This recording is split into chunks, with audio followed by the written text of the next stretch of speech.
같이 기도하고 말씀 생각하십시다. 하나님 아버지, 우리 연로하신 한나 찬양대의 찬양을 받으시고 또 기도를 우리의 간구하는 기도의 내용을 받으시고 이 시간 부족하고 미천한 종에게 하나님의 거룩한 말씀, 성경 말씀, 성령의 감동으로 기록하신 책의 말씀, 그 가운데도 율법의 내용인 말씀, 레위기의 한 부분의 말씀의 뜻을 조금 해석하게 하시고 기록된 책의 말씀, 율법의 말씀을 잘 이해하게 하시고 하나님의 뜻을 이해하게 하시고 또 오늘 신약 시대에 이 말씀을 우리가 지켜야 될 바가 무엇인지 조금이라도 생각하게 하시고 하나님의 뜻을 힘써 행하는 저와 우리 모두가 되게 도와주옵소서. 하나님의 말씀을 헛되이 전하지 않고 헛되이 듣고 흘려보내지 않게 하시고 하나님의 말씀을 유익되게 전하며 또 유익되게 듣게 하여 주옵소서. 성령님 우리 가운데 계셔서 지도하시고 진리의 지식 가운데로 풍성한 은혜 가운데로 항상 인도하여 주시고 높은 마음은 낮춰주시고 어두운 마음은 밝혀주시고 세속적인 마음은 깨트려 주시고 하나님의 거룩한 백성들로 삼아 주옵소서. 예수님의 이름으로 기도하옵나이다. 아멘. 아멘. 레위기 19장 13절부터 18절까지 말씀을 좀 생각해 보십시다. 13절 말씀. 너는 내 이웃을 압제하지 말며 늑탈하지 말며 품꾼의 삭슬 아침까지 밤새도록 내게 두지 말며. 먼저 하나님께서는 너는 내 이웃을 압제하지 말라고 말씀하셨습니다. 압제한다는 아샤크라고 하는 말은 근래 영어 성경에 압제하다, oppress, 압제하다고 번역하기도 하고 옛날 영어 성경이나 근래 또 성경은 속여 빼앗다, defraud, 속여 빼앗다는 말로 번역하기도 했고 사전에는 압제하다 혹은 강탈하다 그런 뜻이라고 설명하고 있습니다. 강탈하다는 말은 속여 빼앗다는 말하고 좀 가깝고 압제하다는 말은 직접 빼앗는 것은 아닌데 그런데 압제하다라고 번역하는 이 단어가 무엇을 남을 폭력과 위협으로 남의 것을 빼앗는 것을 의미하기도 해서 그래서 속여 빼앗다 이렇게 번역하기도 한 것입니다. 세상에는 그런 나쁜 사람들이 있습니다. 이스라엘 사회 안에는 그러나 그런 사람들이 있어서는 안 되었습니다. 정정당당하게 자기가 수고를 해서 돈을 벌어서 먹으려면 돈을 벌어야 되잖아요. 그러니까 뭘 하든지 그래서 아이들도 공부를 시키는 거고 공부시켜서 지식이 있어야 또 자기가 무엇이 재능이 있는지를 알아야 그 재능을 개발해서 그래서 나가서 직업도 갖고 돈도 벌고 그래야 살지 않겠습니까? 그렇지 않으면은 누가 나를 먹여주나요? 구걸하는 수밖에 없죠. 손을 남에게 내미는 수밖에 없는데 그렇게 사는 것은 부끄러운 일이고 나가서 열심히 일을 해서 뭔지 자기 밥벌이를 해야지 된다고 표현하죠. 그거는 나쁜 부끄러운 일이 아니고 아주 좋은 일이죠. 그래서 공부를 하는 것입니다. 학교 가서 공부를 하고 왜 공부합니까? 이제 자기가 나중에 어떻게 살겠다. 나는 내 생을 내가 이런 재능이 있고 이런 취미가 있고 그렇게 해서 돈을 벌어서 가정도 꾸리고 살겠다. 그래서 공부도 하는 것이죠. 그렇게 하는 것이 일반적인 것이겠죠. 그래서 그렇게 해야 되는데 그렇지 않고 잔머리를 쓴다 그러네. 머리를 써서 나쁜 악한 마음을 가지고 압제를 해서 남을 강탈하고 속여서 사기꾼들이죠. 사기꾼. 참 악한 일이죠. 세상에는 그런 악한 사람들이 있고 그래서 그런 악한 사람들에게 또 해를 입는 일도 있습니다. 세상은 그렇다 하더라도 그 세상도 그렇게 하면 안 된다고 법이 있고 경찰도 있고 또 검찰도 있고 하지만은 세상에는 완전하질 않아요. 그것이 그러나 적어도 교회하는 이스라엘은 구약교회입니다. 오늘 신약교회는 우리는 신약교회고 이스라엘은 구약교회라고 그러는데 다 교회입니다. 하나님의 백성들이 모인 것이 교회인데 구약교회나 신약교회나 적어도 교회하는 교회는 세상하고 다르잖아요. 세상에는 그런 악한 사람들이 활개치며 사는 세상이라고 할지라도 활개친다고 하는 말 세상 사람들이 좋아하지는 않겠지만은 그러나 그렇게 돼 있어요.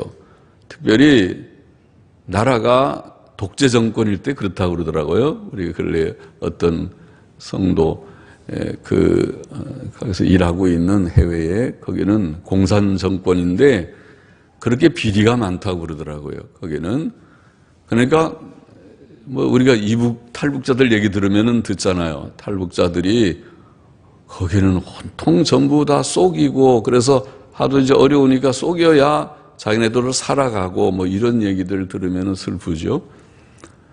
그러니까 좀 사회가 발전된 사회라는 것은 그런 것이 없고 일단 그렇게 되려면 언론이 살아야 되죠. 언론이 어느 파의 하수인 노릇을 하게 되면은 전부 언론이 입이 막혀버리면 누가 이게 이제 부패되기 시작하는 것입니다. 사람이 어떤 일이 있어도 언론이 그것을 고발하고 또 좀 지적도 하고 하면서 그래야 이제 좀 될 텐데 그러니까 언론을 자기 파 사람들에게 다 언론을 장악하려고 하는 이 생각 혹은 또 사법부를 장악하려고 하는 생각은 아주 더 굉장히 나쁜 거죠. 사법부를 장악하고 언론을 장악하면 그 다음에 이제 전부 사람들의 눈과 귀를 다 막아버리는 거고 자기 입맛에 맞게 모든 것을 행하고 그러면 이제 시간이 지나면 부패해지는 것입니다. 그런 사회는 부패하게 되어 있습니다. 언론이 살아있고 사법부가 최후의 양심의 보루와 같이 그들은 정정당당하게 모든 것을 할 수 있는 그런 사회가 돼야 그래도 좀 낫겠죠. 근데 여하튼 세상은 악하다 하더라도 적어도 교회만큼은 그렇게 되지 않아야 된다. 것입니다. 하나님은 세상에 소망을 두지 않습니다. 세상은 심판의 대상입니다.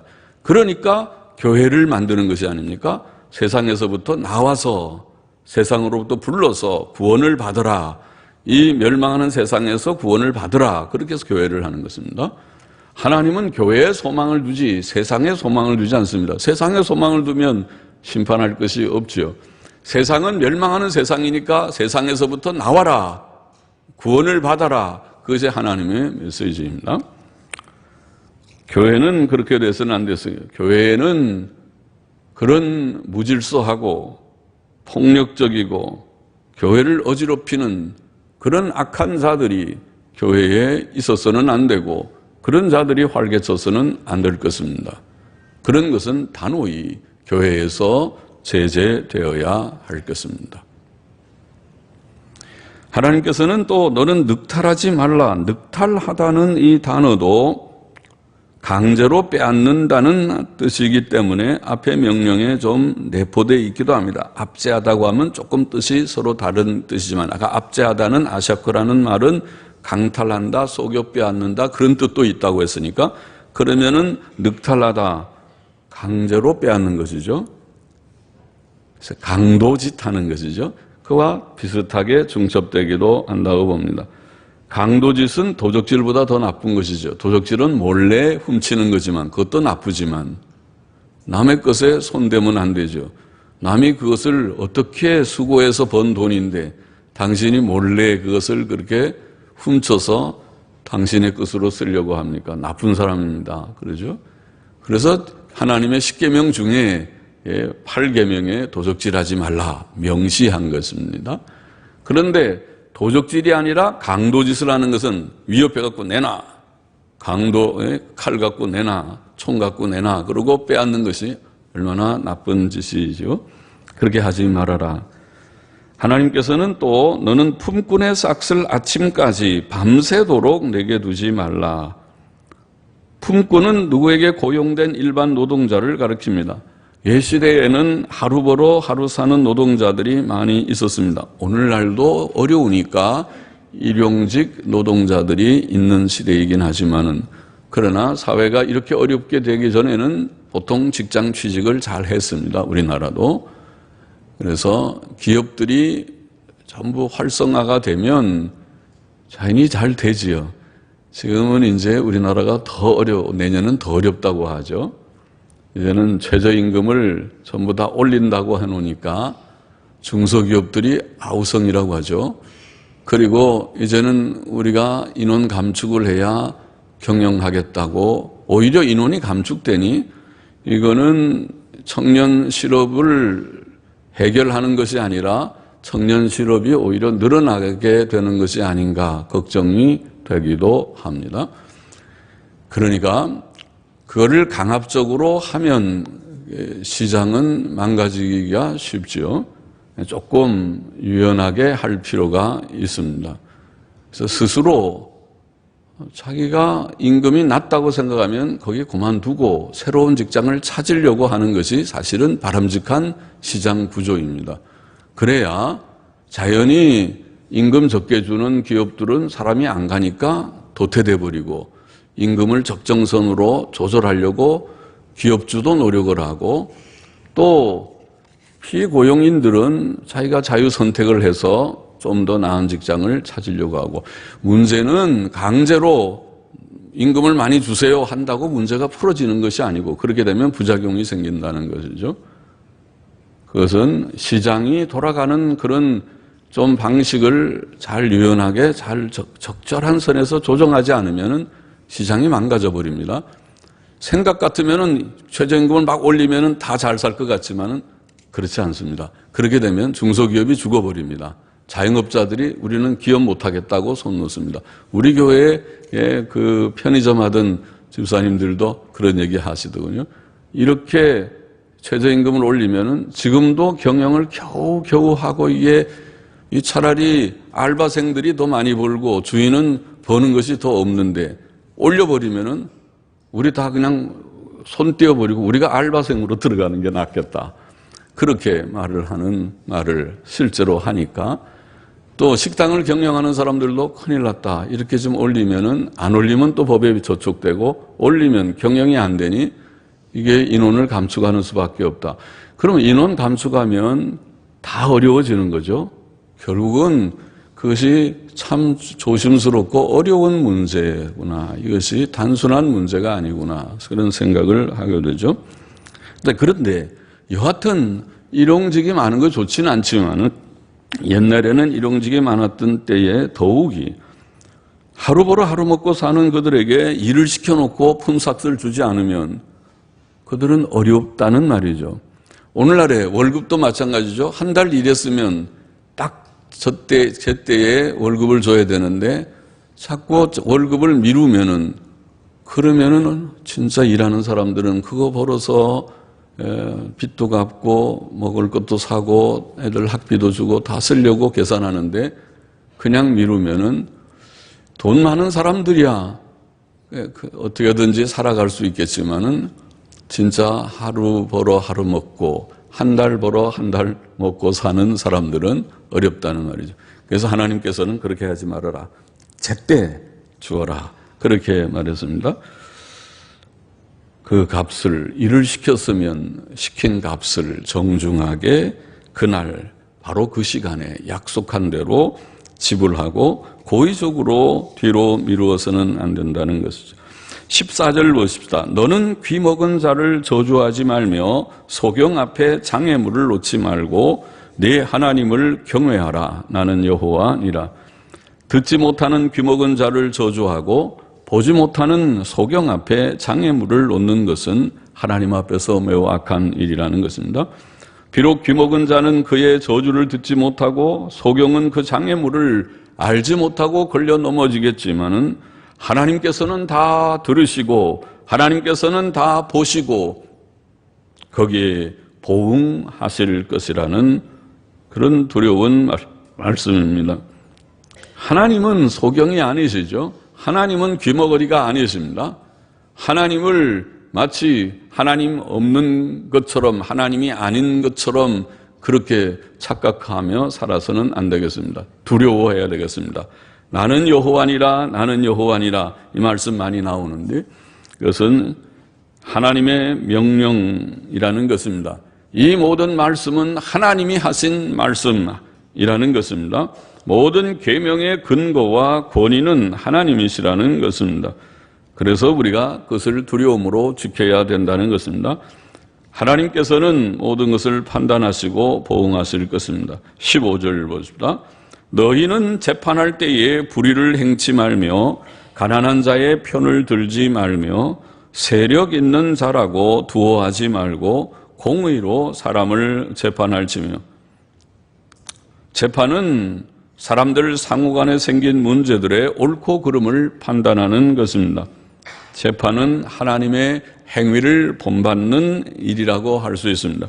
하나님께서는 공의의 재판장이십니다. 그러므로 재판에 불의가 있어서는 안 된다.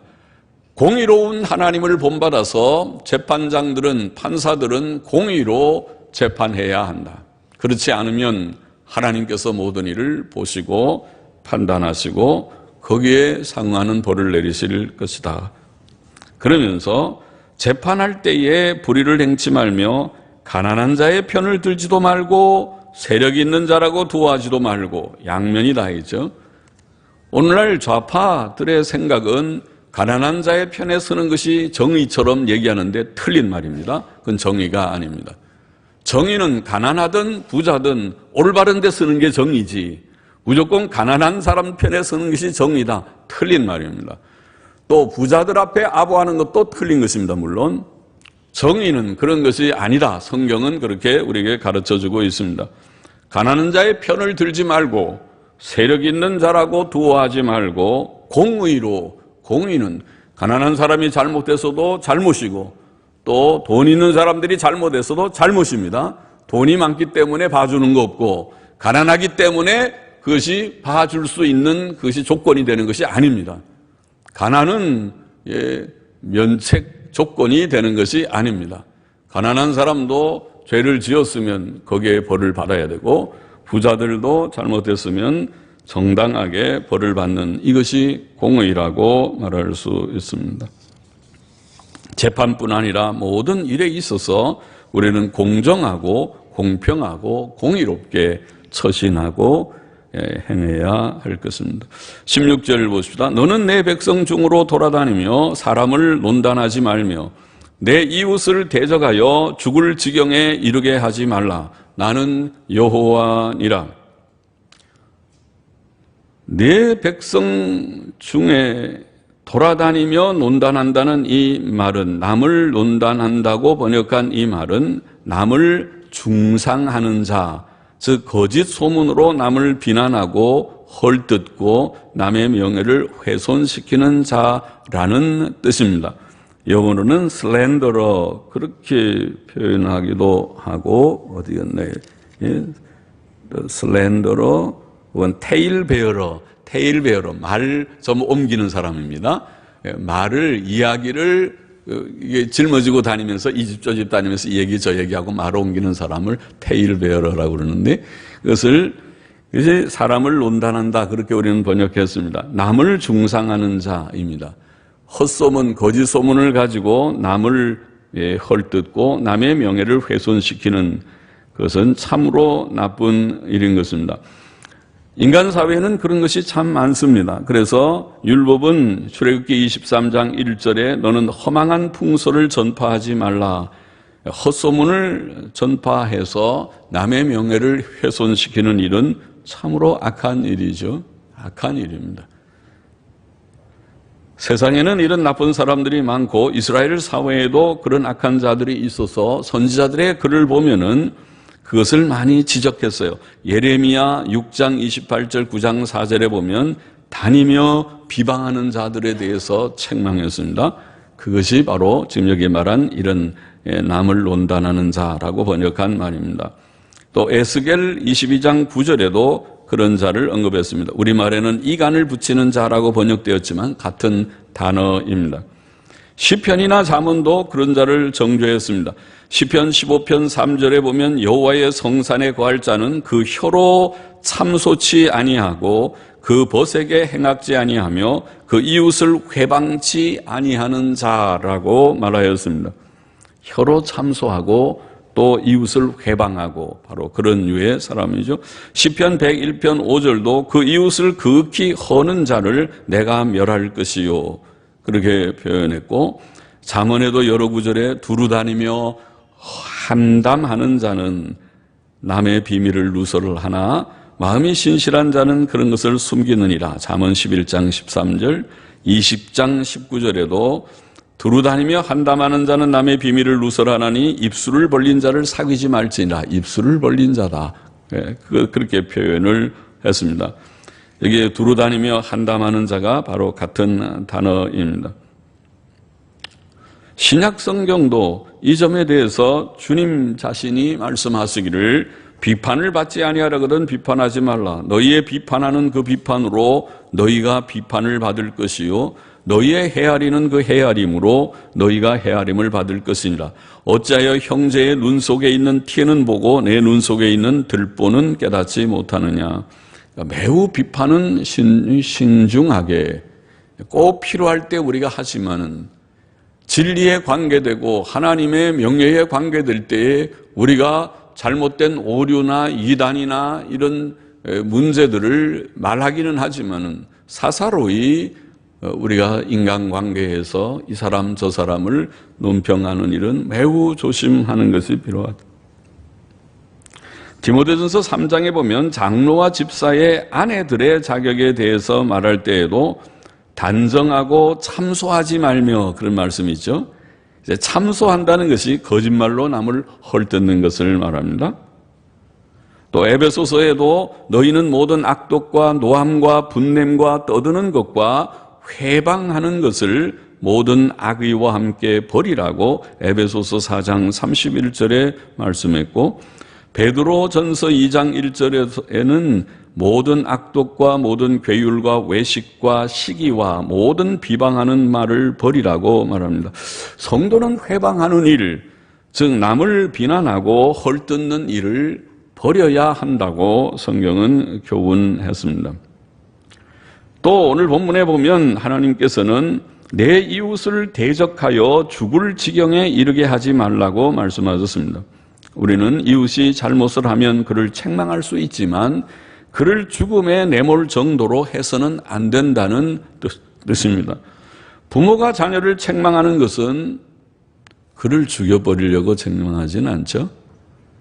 참 살리려고 그러는 거죠. 좋은 사람 만들려고 책망을 하지만은 속으로는 정말 사랑의 정을 가지고 야단을 치고 너 그렇게 하면 돼, 안 돼. 그건 나쁜 거 아니야. 그렇게 하지 말아야지.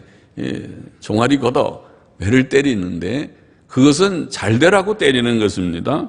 그와 같이 성도가 다른 이의 혹 부족을 충고하는 것은 좋지만은 그것은 잘못을 깨우치고 고치려고 하는 충고해야 된다는 것입니다.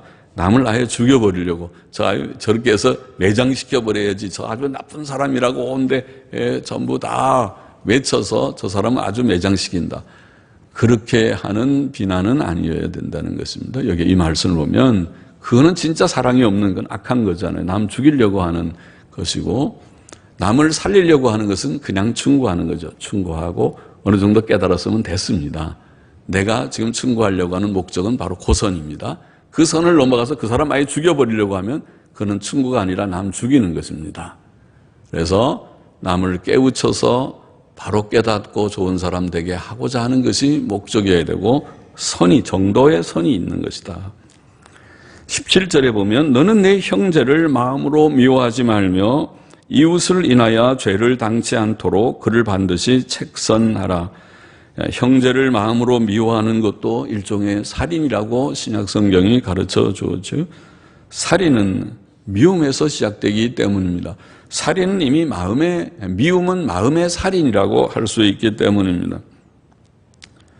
사도 요한은 그 형제를 미워하는 자마다 살인하는 자니 살인하는 자마다 영생이 그 속에 있지 아니한 것을 너희가 아는 바라. 여러분, 형제를 서로 미워하지 마십시오. 우리의 믿음의 형제들이든 가족들이라도 상대가 참 악하게 하니까 미운 마음이 들 수는 있지만은, 그러나 미움은 사실은 남을 죽이는 일이니까 성경이 우리에게 교훈하는 바는 조금 고상한 덕이죠. 그래서 원수까지도 사랑하라 그렇게 가르쳤으니까 우리가 미운 마음이 들어도 그 미워하지 않으려고 하는 것이, 그것이 하나님의 교훈이라는 것을 좀 마음에 새겨야 되겠습니다. 그래서 형제를 미워하지 말고, 우리 가운데는 서로 인간관계에서 나는 누가 미워요, 보기도 싫게 미워요, 그렇게 말하는 것은 쉽게 말할 수 있는 문제가 아니고 내가 지금 형제를 죽이는 것과 같다. 미워하는 것은 곧 죽이는 것이다. 살인이다. 성경 그렇게 말한 것을 우리가 기억해야 되고, 그래서 오늘 말씀에 마음으로 미워하지 말며, 신약 성경에도 손색이 없는 교훈이죠. 도덕 교훈입니다. 남을 미워하지 말고, 그리고 이웃을 인하여 죄를 당치 않도록 그를 반드시 책선하라. 이 무슨 말이냐면은, 이웃의 잘못을 행할 때 내가 그 잘못을 보면서도 나 못 본 척 하는 것도 그것이 잘못이라는 것입니다. 여기 지금 말은 이웃을 인하여 죄를 당치 않도록 그를 반드시 책선하라는 말은 반드시 책망하고 좀 충고하고 지적해야 될 때, 지적하지 않으면 그 사람의 악에 대한 책임이 내게도 어느 정도는 있다는 거예요. 그러니까 내가 그 책임을 모면하려면 그 문제에 대해서 적절한 충고를 반드시 해야 된다는 것입니다. 이번은 반드시 책선이라는 말이 책망이라는 말이거든요. 책망하라, 지적을 하라는 것입니다. 그것도 중요한 그런 말입니다. 참된 책망, 면책은 숨은 사랑보다 낫다. 그렇게 잠언에 말씀했죠. 그래서 신약성경 데살로니가전서 5장 14절에 보면, 형제들아 너희를 권면하노니 규모 없는 자들을 권계하고, 우리 중에 규모 없이 하나님의 말씀의 교훈대로 바로 행치 못하는 이가 있으면 충고를 하라, 권계하라. 형제여, 우리 성도님, 그렇게 하는 것이 아닙니다. 하나님의 뜻은 이런 것이니까 그렇게 하면 안 되겠습니다 하고 충고하는 것이 좋다는 말이죠. 이렇게 피차 권면함으로 우리가 심령이 죄 가운데 깊이 떨어지지 않도록 하는 것이 필요하고, 그렇지 않으면 그 사람의 범죄에 대한 책임이 어느 정도 나에게도 있다. 내가 그냥 방관한 책임입니다.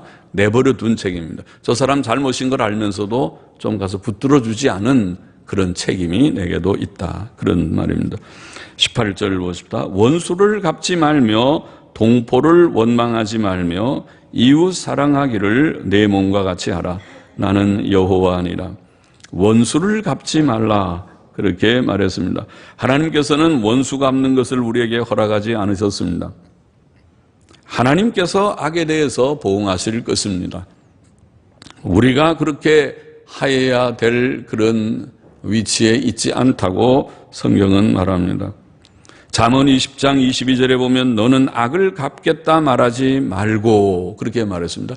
내가 저 악을 갚으겠다, 내가 가서 보복을 하겠다, 그러지 말고 여호와를 기다리라, 그렇게 표현했습니다. 그가 너를 구원하시리라.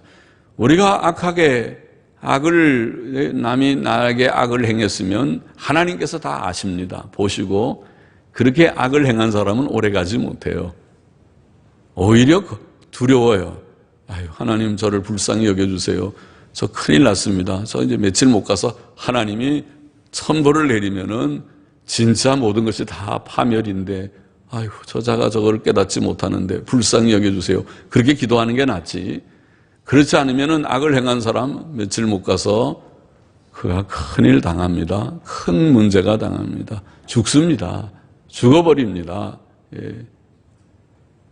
불쌍한 일이죠. 그러니까 내가 나서서 악을 갚겠다고 하지 말라, 그렇게 말했습니다. 오히려 주께서는 악한 자를 대적지 말라. 누구든지 내 오른편 뺨을 치겨든 왼편도 돌려대며 너를 송사하여 속옷을 가지고자 하는 자에게 겉옷까지도 가지게 하며 누구든지 너로 억지로 오리를 가게 하거든 그 사람과 심리를 동행하고 내게 구하는 자에게 주며 내게 꾸고자 하는 자에게 거절하지 말라 그랬고, 또 너희 듣는 자에게 내가 이르노니 너희 원수를 사랑하며 너희를 미워하는 자를 선대하며 너희를 저주하는 자를 위하여 축복하며 너희를 모욕하는 자를 위하여 기도하라. 정말 어려운 얘기죠. 어려운 얘기죠. 우리를 미워하는 자에게 선을 베풀라고요? 하라 그랬습니다. 우리를 저주하는 자에게, 나를 막 저주하는 자에게 축복을 하라고요? 어휴, 내가 저주만 안 하는 것도 다행인데 축복을 해요? 그런데 축복을 하라. 우리를 모욕하는 자를 위해서 기도하라. 그렇게 주님께서는 누가복음 6장 27절 28절에 교훈하셨습니다. 사도 바울도 똑같은 교훈을 했죠. 아무에게도 악으로 악을 갚지 말고 모든 사람 앞에서 선한 일을 도모하라. 너희가 친히 원수를 갚지 말고 진노하심에 맡기라. 기록되었으되 원수 갚는 것이 내게 있으니 내가 갚으리라고 주께서 말씀하시니라. 네 원수가 줄이거든 먹이고 목마르거든 마시우라. 그리함으로 네가 숯불을 그 머리에 쌓아 놓으리라. 그래서 하나님께 그저 기도해요. 우리 예수 믿는 사람들은 악을 행할 때, 상대가 악을 행할 때, 또 부부도 그렇더라고요. 어떤 때는 남편이 바람을 피워서 악을 행하는 경우도 있고 아내가 바람을 피워서 악을 행하는 경우 드물긴 하지만 있을 수 있는데, 그거 속상하는 일이지만은 하나님께 그저 맡기고 기도하는 것이 제일 좋은 방법이에요. 그러면은 하나님께서 그를 회개시켜 돌아오게 하든지 아니면 쳐서 폐인이 돼서 아예 돌아오게 하든지 아니면 죽든지 하게 하실 것이니까 꼭 우리가 저주를 하지 않아도 하나님 긍휼히 여겨달라고 기도하는 것이, 그것이 좋은 그런 일이라고 할 수 있습니다. 그리고 동포를 원망하지 말라. 무슨 일을 하다가 잘 안 되면 이것은 아무개 탓이다, 누구 때문이다, 그것이 원망이죠. 그렇게 하지 말아라. 원망하지 말아라. 누구로 원망하지 말아라. 하나님께서 모든 일을 섭리하시는 것인 줄 알고 또 우리의 부족 때문에 모든 일들이 오는 줄 알고 그렇게 현실을 달게 받고 잘 대처하는 것이, 그리고 하나님 힘 주시고 지혜 주셔서 잘 이겨나가는 것이 필요합니다. 원망과 시비를 하는 것은 성도답지 못한 믿음 없는 그런 자들의 모습이다, 그렇게 말할 수 있습니다. 그래서 성경은 원망과 시비가 없이 하라, 빌립보서 2장 14절, 서로 원망하지 말라, 야고보서 5장 9절에 말씀했습니다. 그리고 아마 마지막으로